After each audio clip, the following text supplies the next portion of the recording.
All right. We will call this April 18th, 2024 meeting of the Water and Sewer Authority of Cabarrus County to order.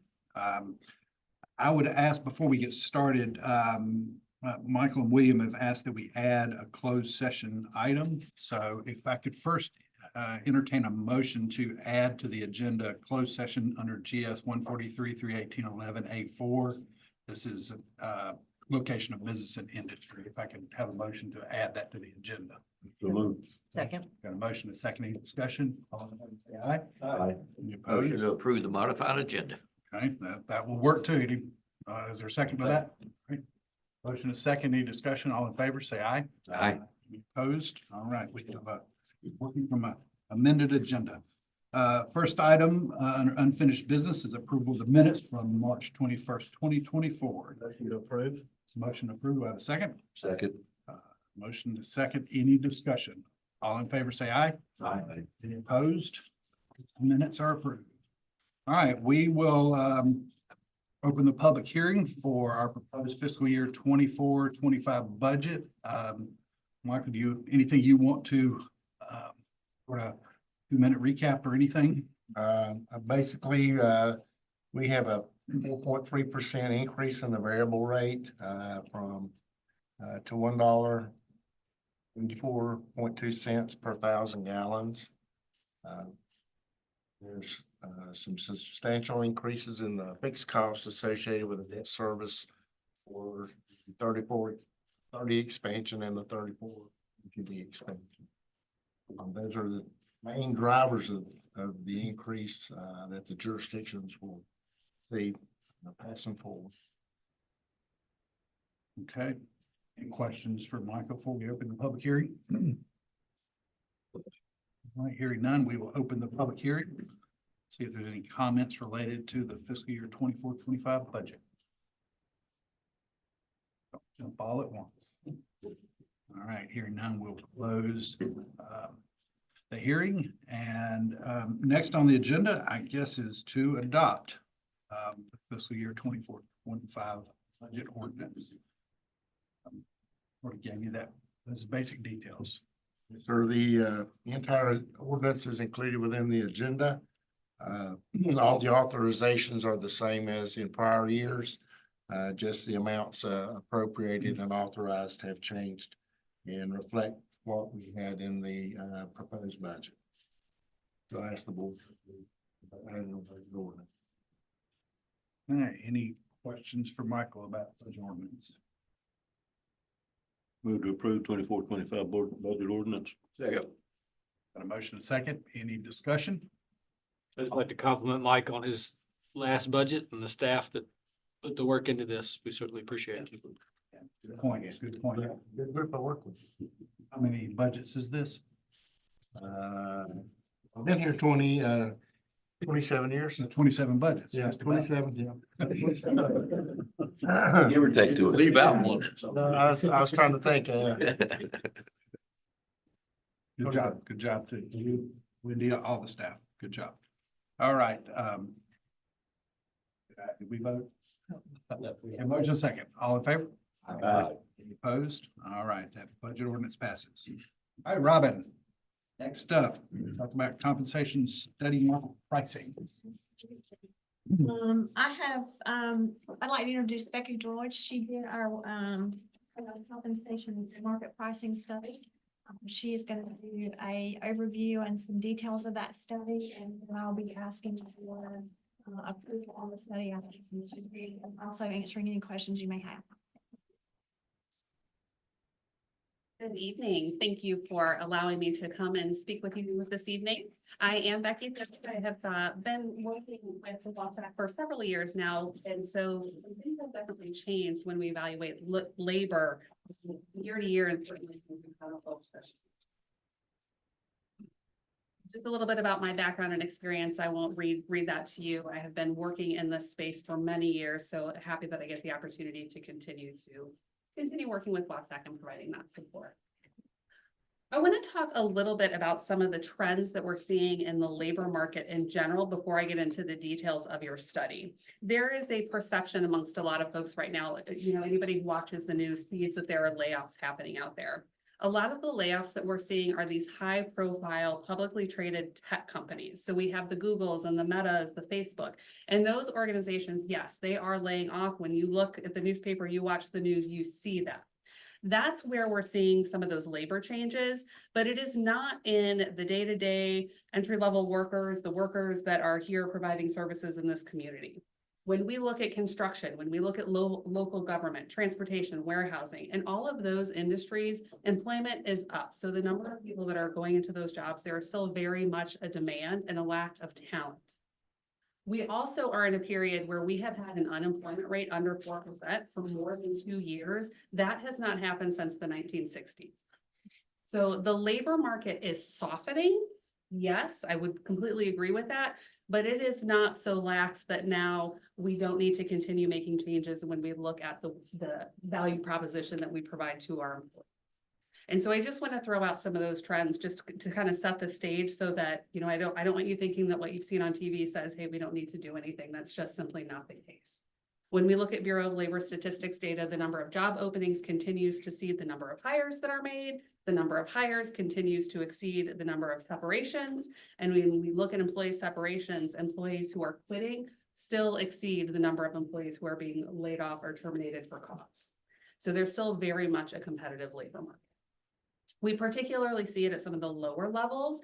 That's where we are competing not only for people who are in the same industry, but in some of those lower level or more entry level positions, we are competing for talent across all industries. There's a difference in the way people approach work that I'm gonna, you know, it's not just that I'm gonna get a job and I'm gonna grow here. It's I'm gonna get a job, and if there's something else down the street that's gonna pay me a few more dollars an hour, I'm open to looking at that, even if it's a totally different. So it's still very competitive, particularly at those lower levels. As far as the market study methodology goes, as in the past, it really starts with looking at job descriptions. What are we asking people to do?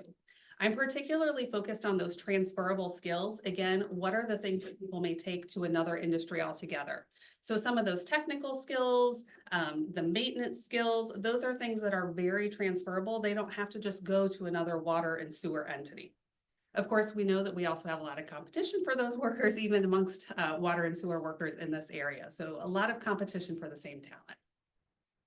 What I did is I looked at those job descriptions, again, focused on transferable skills, and then I look at a couple of different surveys. The survey sources that I use are all based on employer reported data. So none of this is crowdsourced, somebody off the street just going and typing in a number that says, hey, I have this job and I make X dollars. So this is all employers validating based on those job descriptions and then reporting what they're actually paying to their workforce. So I used the Catapult North Carolina Wage and Salary Survey. Catapult is an employers association that conducts surveys with their members as well as some non-members. I also use Economic Research Institute, or ERI, and CompAnalyst.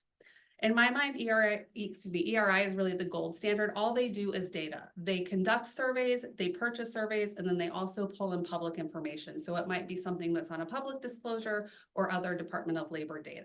So they are constantly pulling in and adding new job data to their tool. CompAnalyst is actually a salary.com product that works very similar to Economic Research Institute as far as gathering and aggregating that data. It is not, again, it is not something that is crowdsourced. So this is employer reported data. So I don't want you to think that if you look up CompAnalyst and you see salary.com, that it's the salary.com that you can go and grab a free job. So different tools within their organization. We did reach out to several different water and sewer organizations to collect some internal data. Unfortunately, we did not have sufficient participation to do anything with that. However, one of the things that I often hear is that Charlotte Water is a big competitor. And so we know when we go out and we look at their data, we can see what they're, what they are paying for some of their entry positions. So we know even without the participation across the board, we can see what is happening right around us. And we know that we are not currently competitive. I look at data across the Charlotte area because that's generally where you are competing for talent. So if you're going to fill a position, you are looking for folks that are in this commutable area. I also look across all industries because, again, you have many positions that are very transferable. Individuals who might go work in a manufacturing facility, they could work in healthcare, they could work for a university. So a lot of opportunities for people to take their talent. So I really think about where are you recruiting from and where do you lose people to? And I want to make sure that we're creating a broad enough picture that we are looking at where we're competing for talent. May I ask a question? Absolutely. For all the things that you just said, we have requirements for certain job positions to have certifications. Do you see anything different in the group that requires certifications in how tight that market is versus the non-certified folks? What I see is a shift that is involved in more upskilling. So I see more organizations that have certification requirements saying, I'm gonna hire and then I'm going to develop and I'm gonna build the skills and create opportunities to learn what they need for those certifications. So I do see where people are bringing in those hires and then they're contributing and making sure that they get the education, the resources to get the certifications. Okay, thank you. And then we lose them to somebody else. That's the hard part. Yes. Hard work. Yes, I think of the brain as it's kind of like Jello, right? Like you're hiring people and the Jello's not quite set yet. You know, it's in there, maybe it's been in the fridge for a few minutes. You all then are putting in the pineapple and the cherries and all the other stuff that's going into that Jello salad, right? And then when it firms up, it becomes very valuable. And then that's when they go and leave. So it really is looking at making sure from your comp standpoint that it's attractive enough to get them in, but then that you have opportunities so that when that Jello sets, that you can pay what you need to keep them. When I look at the data, I use the median or the 50th percentile. If you've looked at comp data, you'll see averages and weighted averages. I use the median, so if we line up those salaries right smack dab in the middle, that's the one I choose. And I do that because if you have an employer that truly is paying really high or really low, it can skew that average. So for that reason, I look at the median. And that number then, from all of my different sources, is blended together, and that's what gives us the going rate. So that's what it takes to hire and fill that position. All of that is very similar to what we've done in the past, but the area where I'm recommending some changes is in the structure itself. So currently we have a structure that has 12 grades and we have multiple jobs assigned to each grade. Historically, we have worked to align the midpoint to the market. And then we've built a range around it. So the minimum in our current structure is a little bit below market. And the thought there is that you can bring people in and you can develop those skills and then they become competitive and then they work towards getting to the midpoint or to market. In our current environment, that is not effective. Particularly when we have positions where we have built-in levels, you know, we might have a level 1, a level 2, and a level 3. And we have that for many of our positions here where we have that progression. And so the biggest change that I would recommend making is that we work to align our jobs and have the minimum be closer to the market. So instead of having to work to get to market, we're going to start at market and build up from there. And so that will help with bringing people in so that you're competitive enough to get them in. And then as they grow and develop their skills, you still have opportunity to then advance in the range. So we want to make sure that we're competitive within a job. And for some positions, there may not be a promotion opportunity, whether that's because it just doesn't exist in the organization, or you may have an individual who's really not interested in moving up. Certainly that happens as well. And so we want to make sure that we have the room for people to advance within their role. But then for those that are looking for promotion opportunities, they can see what that path looks like. And so there's advancement within the grade structure beyond just their job. I'm going to pause there. Questions? So if we have people who have a certification Mhm. and they go out and get an additional certification, is there a premium for that additional certification? Or do they have, is it more time and competitive related so that I see Robin's nodding. We don't pay, if somebody goes out and gets a second certification or an expanded certification, do we make any difference between those two?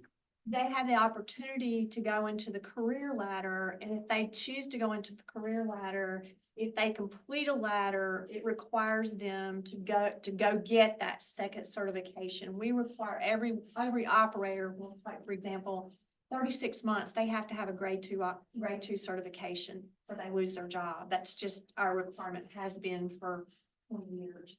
But the career ladder gives them the opportunity to grow in their area as a wastewater operator. So if they go get their grade 3, they move to the next level as an operator 2, then there is a 5% increase at that time. And then if they move to a level 3, after 12 months, that is an additional 5% if they get that grade 4. So they have to enhance their skills, but they do have the ability to make those moves. And they have to have skin in the game to do that. We don't just say, okay, here it is, because you pass the grade level. They have to add more skills. They have to build on those skills. It's what our requirement.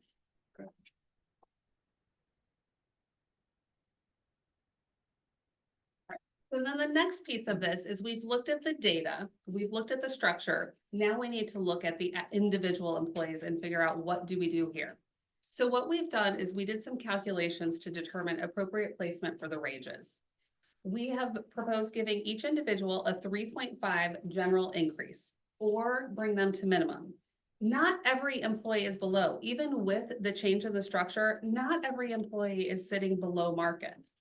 This has been a competitive organization. The trouble is the labor market has gotten more competitive. And so that's why we're looking at some of these changes. But I certainly don't want you to have the thought that everybody is, horribly underpaid and, the structure is totally out of whack. That's not the case. So I want to make the adjustment. But what we want to do again is make sure that everybody is getting something. And so we've done that 3.5% or to the grade minimum. So there are some individuals where it's a little bit more than 3.5% to get to min.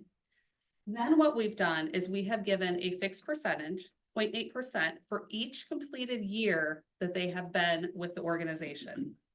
The reason that we do that is we're looking to prevent compression issues. Not that it can't still happen, but often what we see is individuals who have been with an organization, they might be at one rate and maybe there were some lean years and the increases weren't as large and they've stuck with you. But then you might have changes in the labor market where now somebody new coming in the door needs to be paid a higher wage simply to attract them to begin with. And so what we've done is we've applied that 0.8% per year in order to address that compression. We wanted to make sure that everybody again is being looked at. And so we did consider that if that 0.8% per year did not achieve at least $1,500 for a market adjustment, we did give a $1,500 market adjustment. The next thing that we did is, of course, we do need to be thinking about the budget. And so we put a cap. And so we've said that the total increase, even looking at that 0.8% per year, we're going to max out an individual increase at 8% unless more is needed to get that individual to minimum. So we're using a formula-based system to say we've got our ranges. Now let's make sure that we're giving some consideration to where employees fall within those ranges. Let me pause there. Questions?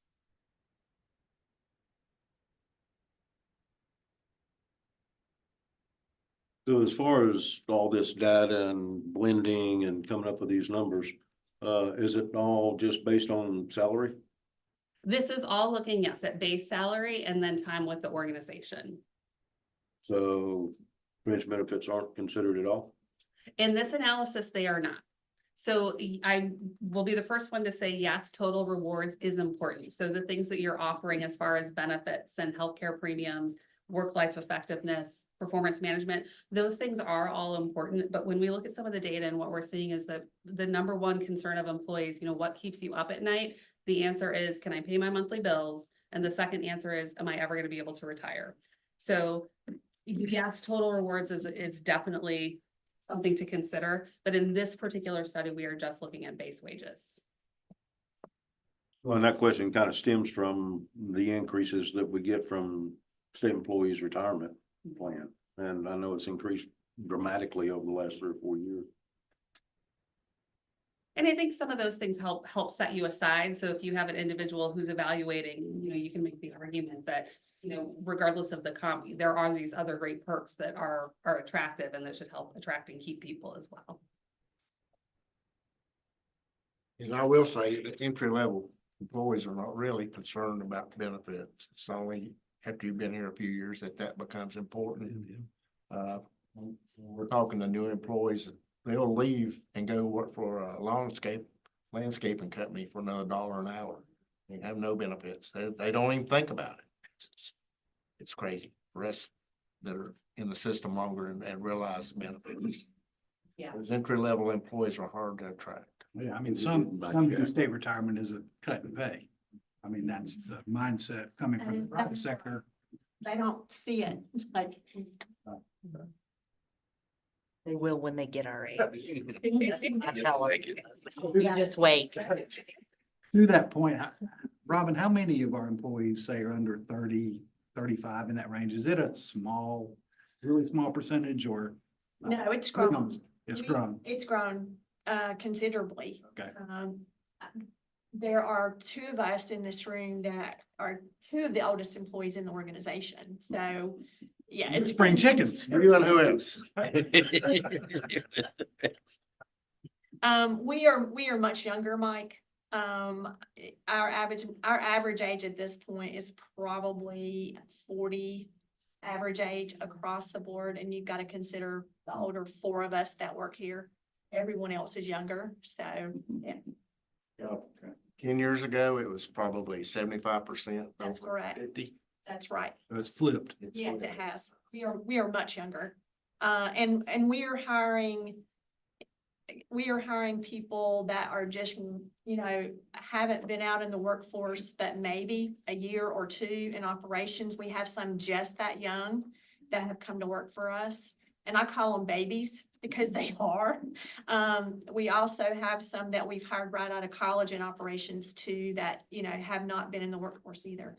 So We're experiencing the same thing. I mean, it's a shift that it's definitely a different dynamic. numbers are different. I mean, the meaning is way different than it Yes. was a decade ago. That is correct.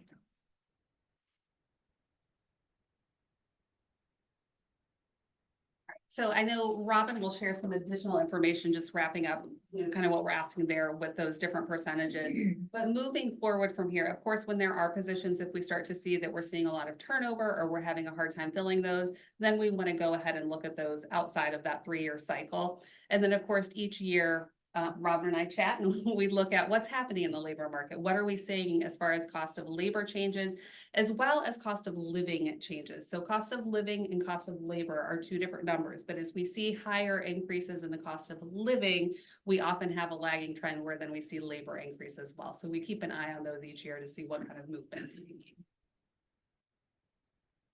All right. Other questions about the study itself? When's the last time we did a study? Our last study was done in 2022, and that was a full study. That was compensation and classification. That would have been like 2021 data probably. Yes, that is correct. That's right. Because we implemented that early May of 22 was implementation. That was a big study at that time. Yeah, I remember that. All right. Any questions?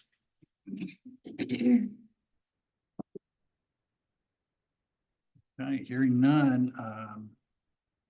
Do I hear a motion to approve the implementation of the compensation study, market pricing and analysis effective Moved. June 14th? Second.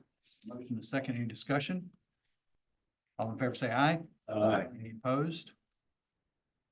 Thank you. Thank you, Rob. Thank you. Okay, Tommy is going to give us a report. Sure, Mr. Chairman, members of the board, we've got a presentation, as we normally do. You don't have to tell us how old you are. Okay. Are you bringing the average up or bringing it down? I'm slightly bringing it down. Still just on that side of it. Older than I was. So I bring to you an expansion update, and we also have a startup preview included in this presentation because we are getting close to the end for 30 million gallons per day, which is a great place to be. But first, we'll go through a few things that have happened in the last month. Wiring and pulling wire, running conduit, making the terminations is happening all over, all these different facilities. We're paving some roads at the blower building and maintenance canopy. It's nice to see some new pavement going down.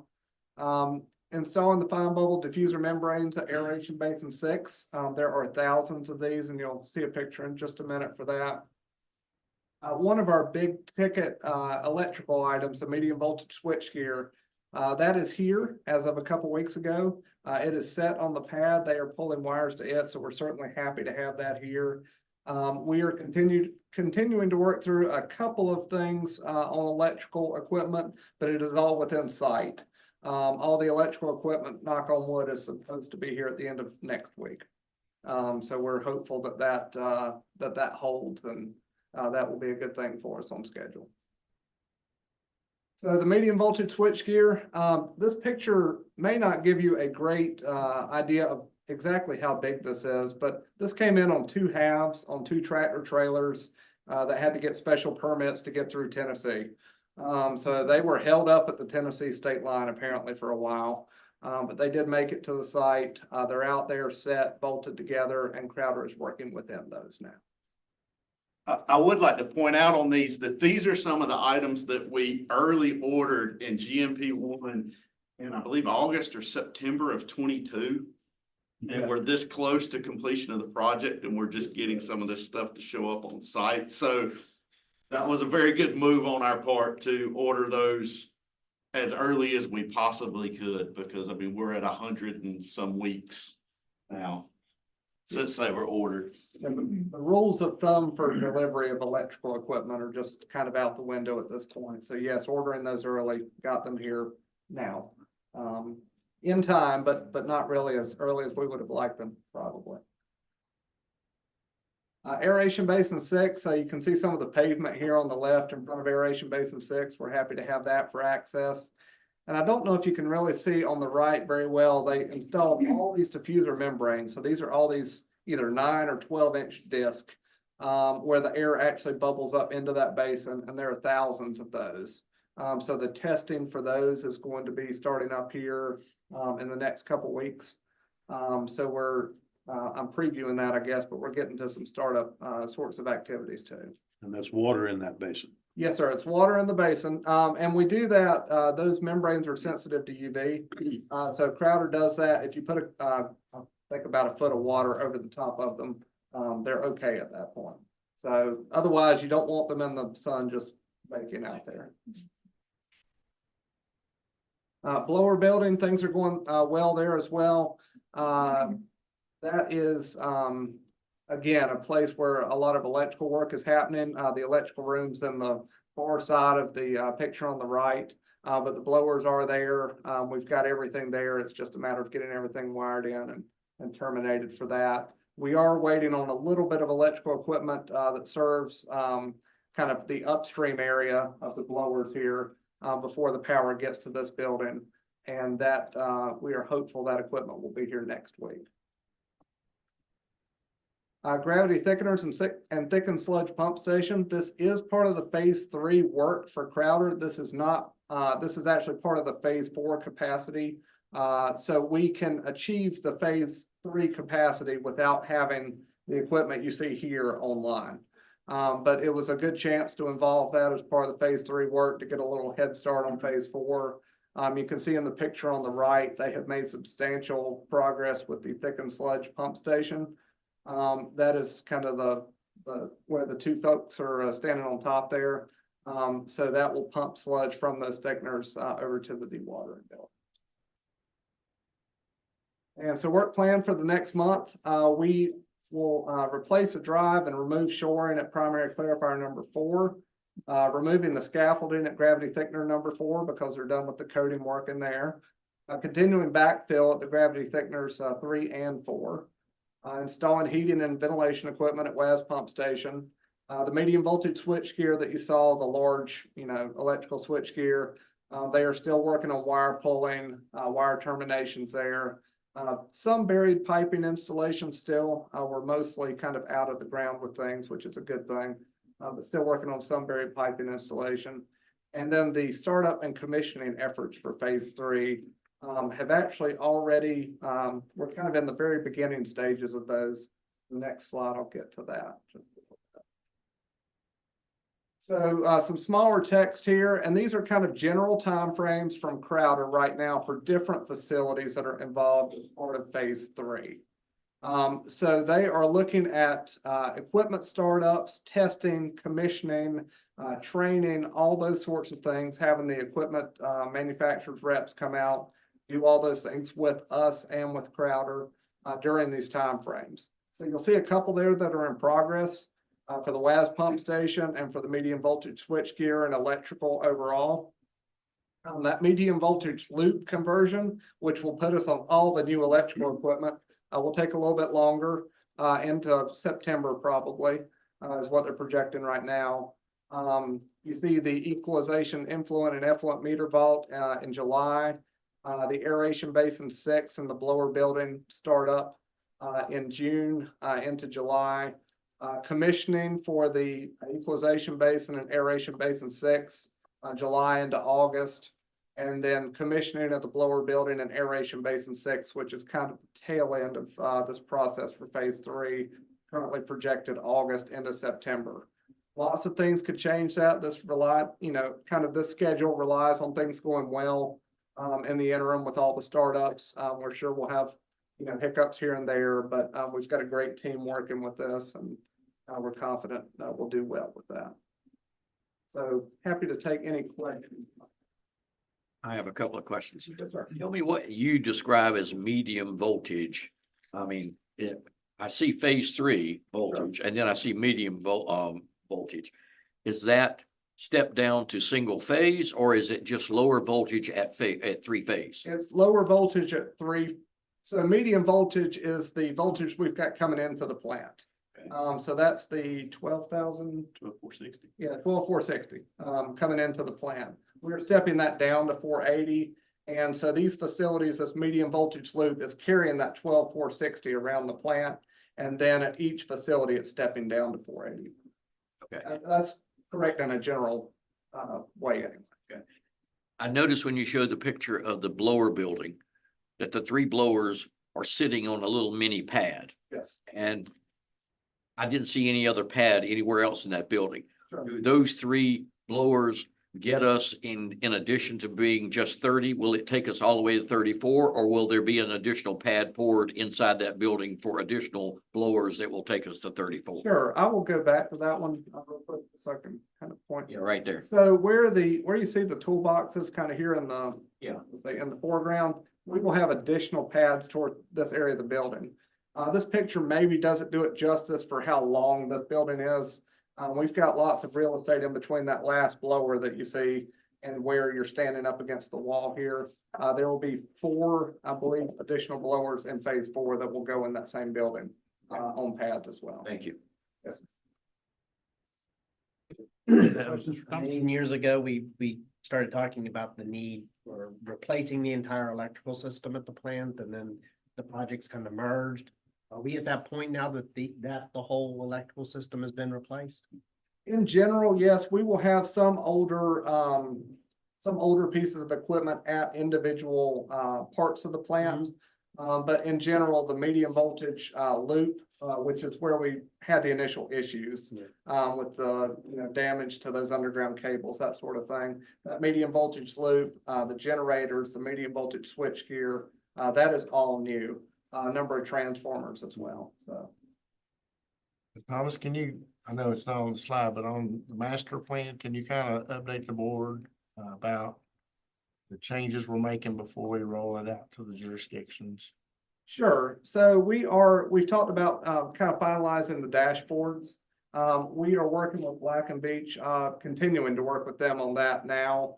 Looking at some peaking factor analysis relative to the flow monitoring dashboards to make sure we've got good realistic data in there, that we're taking account of all the capacity that we've got, that we can estimate in those individual lines, that sort of thing. So we're working on that. Those dashboards, we're going to be migrating those over to our system, working with them some. And we are awaiting the final version of the master plan report as well. So we've sent in comments for that. They're considering those to get back to us. There were some slides that we weren't quite happy with, and we didn't want to go out with some bad information. So that's why it was delayed, but Yes. From the presentation you received, you had some information on it that we weren't quite happy with, so just want to make sure the board was aware of why we haven't started that process. Absolutely. The general appearance of those will be similar. You'll see similar types of charts and everything on each dashboard. However, we just wanted to be sure the information on each one, as far as the peak capacity, all those things was reasonable and was what we, are going with moving forward. Do you have any idea on the timeline of that? We're getting a lot of, let's just say, They're interested. anxiety. And like every month, we're like, when are they coming? When are they coming? So, I definitely understand wanting to provide the right information. We appreciate that. But do you have any idea on that? So really the last remaining thing, we're getting ready to migrate the GIS-based dashboard where you could click on the individual subdivisions and see kind of what the status of that development was. We're getting ready to migrate that over to our system. That one is basically done. We're awaiting the peaking factor piece. We have discussed that multiple times. They should be on the cusp of delivering that as well, but we haven't seen the final version there yet. So Chad, I don't know if you've got a idea. If we wanted to start planning that for like June time of month, do you think that works? I think if you give me a date, I would love, we have sewer allocation meeting in June. We had actually discussed that at our second work session. Jeff and I kind of agreed. I was like, what a great time. Do our sewer allocation and then you come, because we have then 700 developers sitting in the room, right? That the full transparency of the master plan, that might be a really good, which would be late June. To be honest, we have grown quite frustrated with our engineer through this process. And so we can use that date to put more heat on them. That would be So amazing. that's If you need not any a bad backup thing. on that, let us know, because we got plenty of it on our council. So that'd be fantastic. Well, we will reach out to each member of the board about their count and figure out if that month works. We'll figure out how to get that planned with each jurisdiction and how they view or how they would like to see that done. We can work with each one for sure. Good questions for Thomas? Okay, Great work. Good job. Thank you. Making good progress. Okay, we'll open the meeting up to public comments. Do we have anybody who'd like to address the board on any matter? Hearing none, we will close that portion of the meeting. So do I hear a motion to go into closed session under GS 143-318-11 A1, A3, A4, and A6? Second. A motion a second. In discussion, all in favor say aye. Aye. Any opposed?